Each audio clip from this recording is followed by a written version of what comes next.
DOGE is working on software that automates the firing of government workers. DOGE threat, how government data would give an AI company extraordinary power. Do you really think all of this is just for the government? Is just for government efficiency? Is just to, get rid of that waste, fraud, and abuse? This is a test run for the entire economy.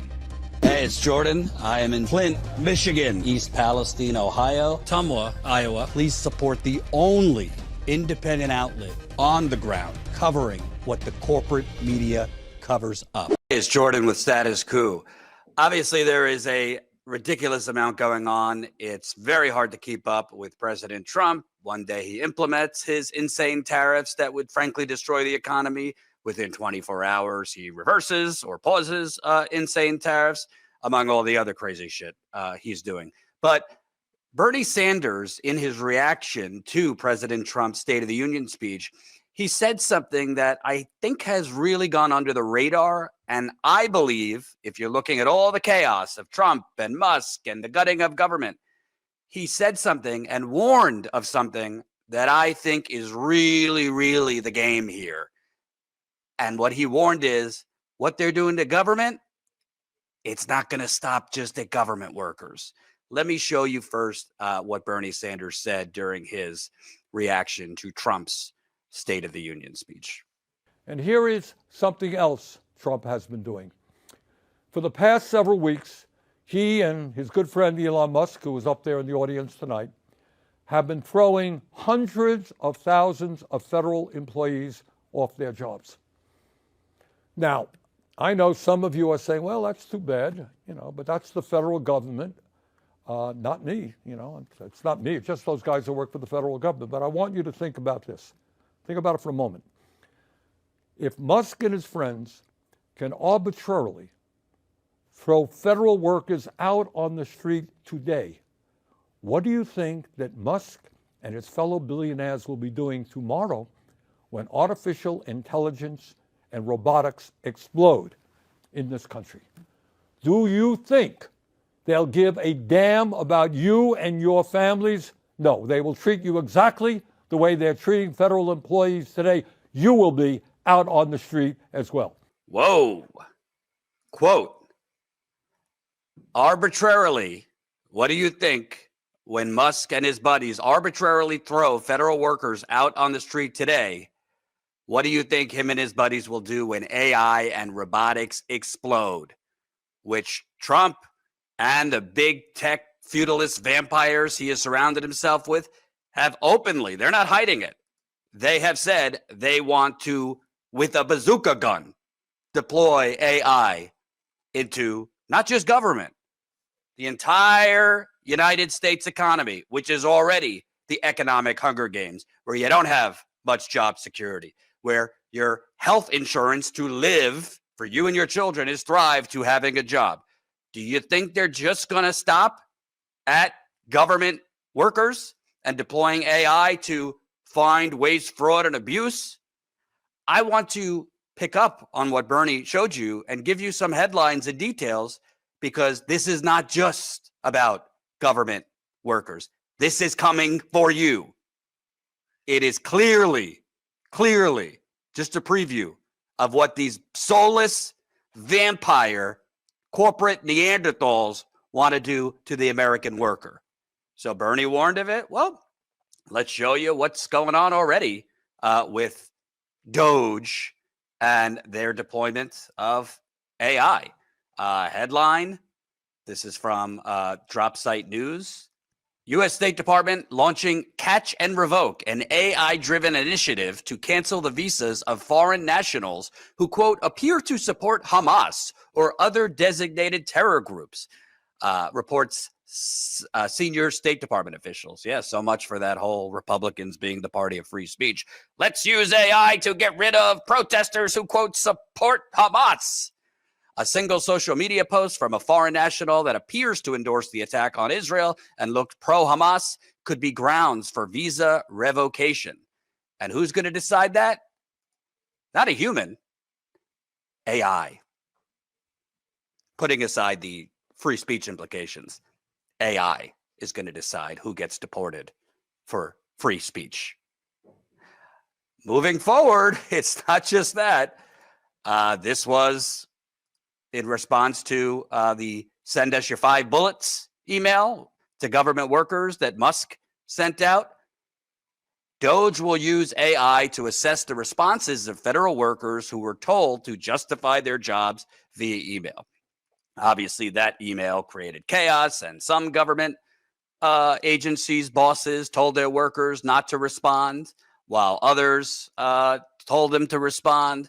And then Trump kind of backtracked on it, but then kind of hinted, well, maybe you still should respond. But the point is, that email, there were not going to be humans vetting your responses. It was going to be machine learning, AI, deciding who gets fired, who doesn't. What could go wrong? More. Elon Musk's DOGE is feeding sensitive federal data into AI to target cuts. At the education department, the tech billionaire's team has turned to AI to hunt for potential spending cuts, part of a broader plan to deploy the technology across the federal government. Representatives for DOGE has fed sensitive data from across the education department into AI software to probe the agency's programs and spending, according to 2 people with knowledge. The AI probe includes data with personally identifiable information for people who manage grants, as well as sensitive internal financial data, the 2 people said. They described DOGE activities at the education department on the condition of anonymity due to fear of retaliation. The DOGE team is using AI software assessed through Microsoft's cloud computing service, Azure, to pour over every dollar of money the department disperses, from contract grants to work trips. What could go wrong? We're using AI now to feed personal private data. Moving forward, DOGE is working on software that automates the firing of government workers. Operatives working for Elon Musk DOGE appear to be editing the code of AutoRIF, software designed by the Department of Defense that could assist in mass firings of federal workers, sources tell Wired. Doesn't sound so good to me. What about you? DOGE threat, how government data would give an AI company extraordinary power. The Department of Government Efficiency, or DOGE, has secured unprecedented access to at least 7 sensitive federal databases, including those of the IRS and Social Security Administration. And we'll get to Social Security in a minute. This access has sparked fears about cybersecurity vulnerabilities and privacy violations. Another concern has received far less attention: the potential use of the data to train a private company's artificial intelligence systems. The White House press secretary said government data that DOGE has collected isn't being used to train Musk's AI models, despite Musk's control over DOGE. Yeah, I'm not sure I'm going to buy Trump's press secretary, who's not exactly known for her adherence to truth. However, evidence has emerged that DOGE personnel simultaneously hold positions with at least one of Musk's companies. At the Federal Aviation Administration, SpaceX employees have government email addresses. This dual employment creates a conduit for federal data to potentially be siphoned to Musk-owned enterprises, including xAI. The company's latest Grok AI, that's Twitter or X's AI machine, chatbot model, conspicuously refuses to give a clear denial about using such data. So, do you really think, I don't care if you're progressive, I don't care if you're MAGA, I don't care what you are, use your head. Take off your red hat, your blue hat, use your kepi, as my grandma used to say. I think it's Yiddish. Hey, let me rub your kepi. Do you really think all of this is just for the government? Is just for government efficiency? Is just to, get rid of that waste, fraud, and abuse? Come on. This is a test run for the entire economy. This is, the government workers are the guinea pigs for the rest of us. Because Elon Musk and Mark Zuckerberg and Jeff Bezos and Mark Andreessen and David Sachs and all the rest of the billionaire boys club, they view everything, including human beings, fathers, mothers with children as just X's and O's on a balance sheet. They don't care if you have a job.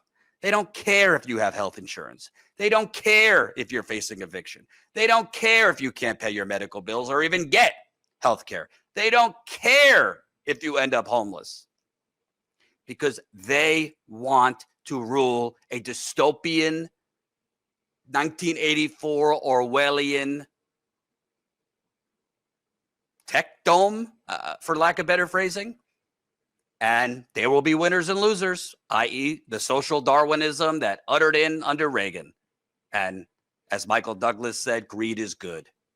And those who survive and excel, they're the real winners. They're the job creators. They're the hard workers. And those who don't, well, good luck to you. But it's not just that they're trying to, I believe, have a preview or a testing ground to deploy AI to replace jobs in the private sector. I believe clearly they want to use AI to gut Social Security, Medicare, and Medicaid. Let me show you what Bernie had to say first about Social Security and the insane lies Trump was spewing about Social Security during his State of the Union speech, and then show you how they are already deploying AI to gut, let me repeat, gut Social Security under the guise of let's cut waste, fraud, and abuse.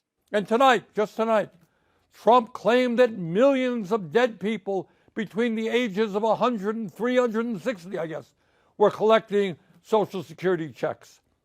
And that is an outrageous lie intended to lay the groundwork for cuts to Social Security and dismantling the most successful and popular government program in history. So let's be clear about that. Well over 99% of Social Security checks are going out to people who earned those checks. 70 million Americans. Nobody who was 150 years old or 200 years old or 300 years old is receiving Social Security checks. And on the lies go. Now, the purpose of all of this lying is not just to push his hateful right-wing ideology. It is not just to try to divide us up. It is more than that. It is a masterful effort, and you saw that tonight, to deflect attention away from the most important issues facing the people of our country. Issues that Trump and his billionaire friends do not want to address because it is not in their financial interests to do so. The lies, the lies, the lies do not end. There was another important thing, Bernie, who, by the way, at 83 years old, I've got my criticisms of the man. I haven't always been, pleased with his political strategy. But can we just say, let's give the man his flowers. His reaction, his response to the State of the Union, I mean, it put the corporate former CIA hack, Senator Alyssa Slotkin, to shame. She was out there paying homage and giving odes to Ronald Reagan and George W. Bush. She sounded like Mitt Romney with different parts. Kudos. This is a terrific response. And if the Democratic Party actually wanted to win and actually cared about moving towards working class public sentiment, they would have had this man respond. But clearly, they're not interested in that. Let me show you this other important part about Bernie Sanders and his warnings on Social Security. No, we are not going to cut Social Security. Quite the contrary. We must expand Social Security benefits and extend its solvency for the next 75 years by scrapping the cap that allows a billionaire to pay the same amount into Social Security as a truck driver. Too many of our seniors are hurting today for us to be talking about cutting Social Security. Over 20% seniors in this country living on $15,000 a year or less. Well, Bernie, you might be singing that good song about expanding Social Security, but alas, I think President Trump and whatever Musk is these days, they have different plans. Let me show you this, which should scare the hell out of everybody. In addition to the recent announcements that they want to lay off or plan to lay off 7,000 workers in the Social Security Administration, which is a lot and is going to make trying to get services or get through on the phone to the Social Security Administration a absolute nightmare for seniors. You also have the fact that they're, it seems, trying to backdoor privatize Social Security by deploying, say it with me, AI. In an email obtained by the Bulwark, the acting Social Security Administrator made clear they're going to outsource privatized operations. The expectation is it will be call centers that seniors depend on. Well, let's take a look at what goes into those call centers. Senator Ron Wyden of Oregon, the ranking Democrat on the Senate Finance Committee, concurred, saying the point really is if you take the system today and then you start hollowing it out, which is essentially what they're doing, you hollow it out and then they go, oh my goodness, get the private sector in here. This may all sound like Democratic scare tactics, but the Trump's team's actions are providing real and ample fodder for alarmists across the spectrum, and not just what DOGE is doing either. On March 1st, Lee Dudek, the acting Social Security Administration commissioner, sent an email to staff that raised more than a few eyebrows on and off the Hill. The note, titled, quote, "Our road ahead and obtained by the Bulwark," suggested that civil protection for Social Security Administration workers were going to be stripped away. Quote, "The autonomy our employees once enjoyed changed," and that major changes in the form of tough, decisive choices were coming. Tucked into the letter was one line in particular that caught the attention of a few recipients, emphasis on mine. I won't read you the whole thing, but I'll start here. "The life-affirming moments we provide in the lives of citizens is a result of serendipity. From doing our work well, it is not an end in itself, nor our mission. We need to double down on our greatest strength, the field. We need to revitalize SSA operations by streamlining activities," code for privatization, "outsourcing non-essential functions to industry experts," code for privatize, "and reinstating human judgment and common sense into every decision at every level." What did Dudek mean by, quote, "outsource non-essential functions"? He doesn't elaborate in the rest of the email, but Martin O'Malley, who ran the Social Security Administration under Joe Biden, suggests Dudek's plans could include automation and the use of AI to replace live human beings in call centers. This would be, he says, a total disaster. Quote, "Do you have anybody you love who's over 95, 85 or 90? O'Malley asked the Bulwark. I think the people saying these things have never actually sat with a call taker or listened to people on the other end of the phone or sat in on the trainings to see the complexity of what they're taught. If you're somebody over 70, you just want to talk to a person to work out your problem." Well, I think they're giving away the game, folks. I think that person soon is going to be replaced by machine learning, AI, maybe robots. You might be saying, Jordan, aren't you being a little dramatic? No, I don't think I'm being dramatic whatsoever. And it's AI is already taking over large parts of our economy. And when you have a government by and for the billionaires, i.e., the United Corporations of America, the flag's not there for effect, folks. When you have it already, we are a government by and for billionaires meant to maximize profits. So if the CEOs and the corporations which have purchased our politicians, if they could take their already immense profits and double, triple, quadruple, however much more by laying off more workers and using AI, machine learning, robotics, do you think they're going to think twice? And do you think the government under Trump or even Democrats are really going to implement regulation or safeguards to protect your jobs? We already have a oozing economic gunshot. It's called capitalism. It could get a lot worse if this AI privatization scheme, which they are starting in with the government workers as a test run before taking it to the private sector, if this is allowed to pass.